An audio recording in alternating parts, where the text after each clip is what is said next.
Welcome to Leka Eto Speak YouTube channel. Thanks for watching. Please don't forget to subscribe.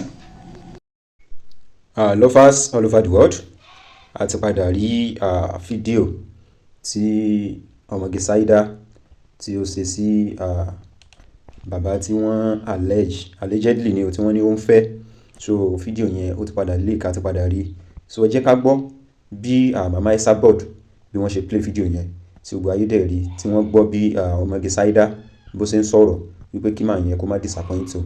So àwọn kan wá jáde síta, wọ́n ní ṣe irú ìwà ìbàjẹ́ tó máa lọ, tó máa go viral láàrin àwùjọ lélẹ̀ tí àwọn tí wọ́n jẹ́ incoming generation táwọn náà máa bá, because ẹ mọ̀ media nowadays àwọn èèyàn máa ń keep records. Tabari ti Tiwa Savage tó ṣẹlẹ̀ ńgbà yẹn, ó sì tún wà ní records táwọn èèyàn keep ẹ̀. So irú nǹkan wo, irú legacy wo ni àwọn tí wọ́n jẹ́ àwọn tó ń hùwà ìwà tí ò tọ́, tí ò bá làákàyè mu, irú legacy wo náà fẹ́ filẹ̀ fún wọn mọ́. So àwọn nǹkan condemn ìwà tí Omoge Saida wù pé is not good. Àwọn kan dẹ̀ ní ìyàwó bàbá tí ó ń fẹ́ allegedly pé ìyàwó yẹn gangan òun ló ṣe tí ò dáa, òun ni ò yẹ kó ju fídíò yẹn síta. So àwọn èèyàn sá sọ̀rọ̀. So ẹ jẹ́ ká gbọ́ nǹkan tí màmá esabod tí wọ́n sọ nígbà tí wọ́n play fídíò yẹn, kí ẹ̀yin náà kàn tiẹ̀ fi ti ara yín gbọ́ bí conversation yẹn bó ṣe lọ láàrin Omoge Saida àti bàbá tí ó send fídíò yẹn sí. So ẹ ṣe gbọ́n. Ṣé rí mi báyìí? Má má bínú sí mi, mo jẹ́ nǹkan tó máa ń tijú ni o. Mo jẹ́ nǹkan tó máa ń tijú ni, ṣe ti gbọ́. Mo sọ fún àtẹ́bá tí ní mo máa enjoy yín. A free láti ṣe whatever tẹ́ bá fẹ́. Ẹni kẹ́ má disappoint mi, ṣe ti gbọ́. Ṣe rọ́yàn mi báyìí. Ṣe rí báyìí. Ṣe láìkẹ́. Ṣe láìkẹ́. Àwọn big girls yín. Ṣé má disappoint mi o? Ṣe ti gbọ́, ẹ má disappoint mi o. Whatever tẹ́ bá fẹ́. Ká máa ṣe máa jẹ́ máa gbọ́ sí yín lẹ́nu. Ṣe dé láìkẹ́ náà, ṣe láìkẹ́. Ṣe láìkẹ́. Ṣe láìkẹ́ báyìí. Yọkun.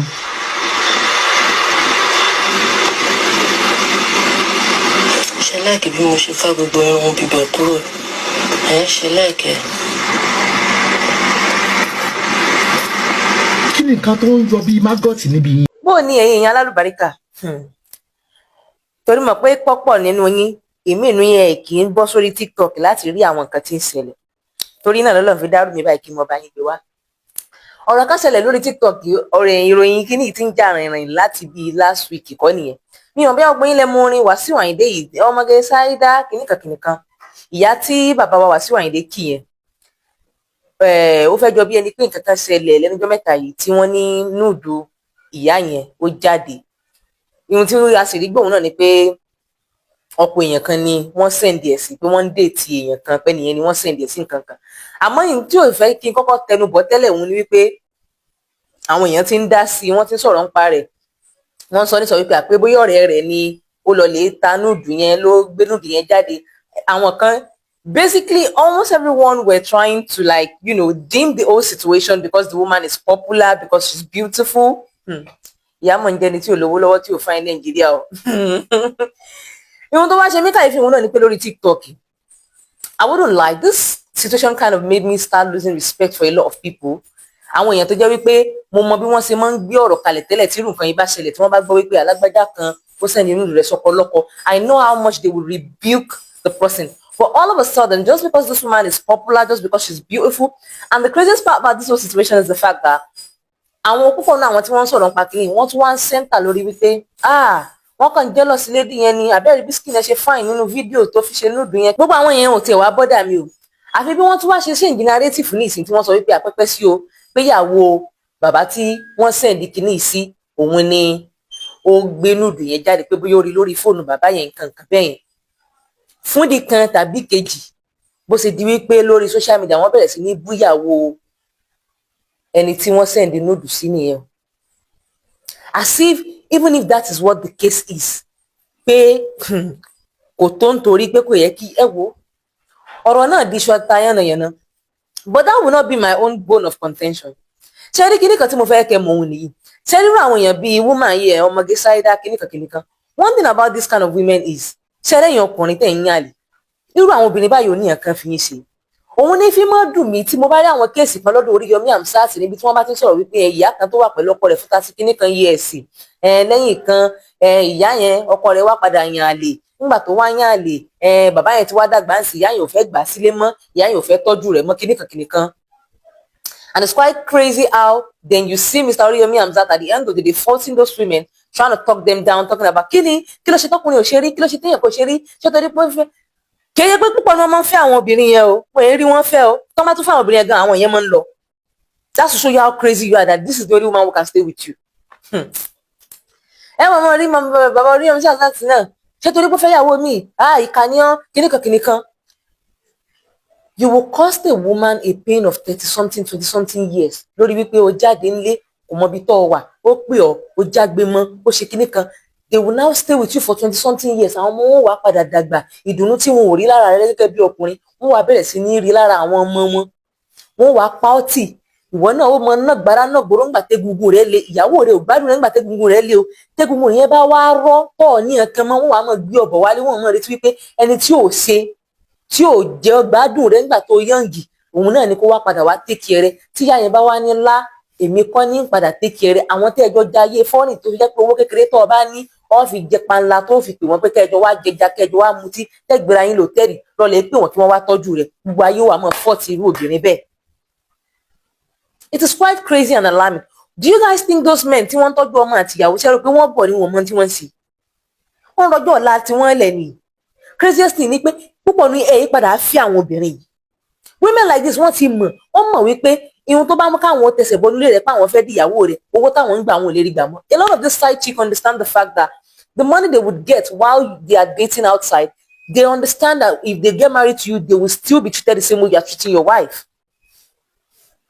Ọwọ́ abalẹ̀ jẹ́ ọ̀bọ̀kọ̀ jẹ́ ọ̀bọ̀nà jẹ́ ihun tí sì máa ń fọ́nì ni pé egungun tó ń lò kiri yìí tó fi mọtí kiri tó ń fàyà lùyà pẹ̀lú oríṣiríṣi obìnrin kiri ilẹ̀ kí ni tí ó padà ṣẹlẹ̀ tó bá yá there will be a particular time whereby your immune system would not be able to combat all this whole thing that you are consuming and all this act of nonsense you are going about doing.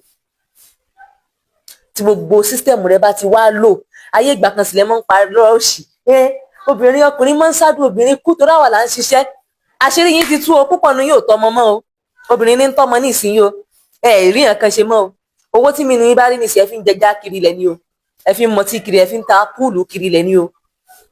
What am I trying to drive at this situation? Imagine people saying wípé obìnrin kan tí nùdú rẹ̀ jáde sọ́kọ ọlọ́kọ kí wọ́n tún wá lọ lè mọ blame ìyàwó pé ó dà ń pé just based on assumption wọn sọ pé bóyá ìyàwó yẹn ló gbé nùdú yẹn jáde o based on assumption. And can we talk about the level of support they gave to the woman? Applauding her. Mo understand wípé toro ọ̀rọ̀ yìí kan ìmí nínú yín pé ọ̀rẹ́ yín ni woman yìí toro popular you don't want to is it chastise or what's that English fẹ́ rebuke fẹ́ báwí no problem. But for you to now try to condemn another woman just because you want to uplift the bad character of someone close to you kì í ṣe nǹkan tó dáa ṣe nígbà míì tọ́rọ̀ bá kan ọ̀rọ̀ èèyàn tí wọ́n náà mọ̀ pé nǹkan tí lágbájá ọ̀rẹ́ mi ṣe yóò dáa nínú kọ́ ọ dáa lé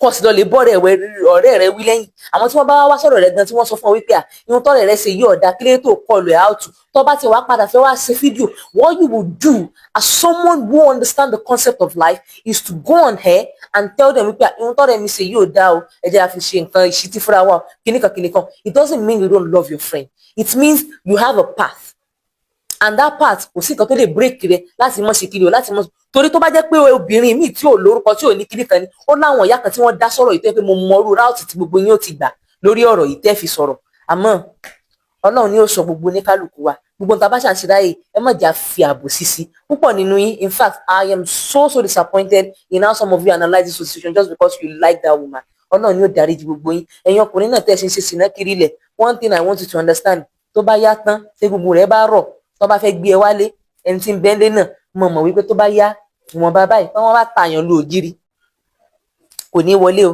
sígbà tí ò ní ta padà. Lovers all over the world nínú fídíò yìí ẹ rí i pé mọ̀ọ́kan náà sọ̀rọ̀ ó kọ̀ndẹ́mù ìwà ìbàjẹ́ tí arábìnrin Saida tí ó wù ó ní most of àwọn ọ̀rẹ́ tí wọ́n ń sọ fún wípé tó ṣe ó dáa pé wọ́n nífẹ̀ẹ́ dínú pé tó bá nífẹ̀ẹ́ ni they have to talk to her kan bá sọ eléyìí tó ń jẹ́ òtítọ́ ọ̀rọ̀ pé fine ó ti ṣe mistake ó ti ṣe but they have to correct her so that the same fuck up will not happen again. So gbogbo ẹ̀yin tẹ́ jẹ́ viewers wa, kí ni opinion tẹ̀yin náà lórí fídíò yìí, lórí ọ̀rọ̀ tó ṣẹlẹ̀ yìí? So ẹ jẹ́ ká mọ̀ ní under comment section. So we love you all, thanks for watching.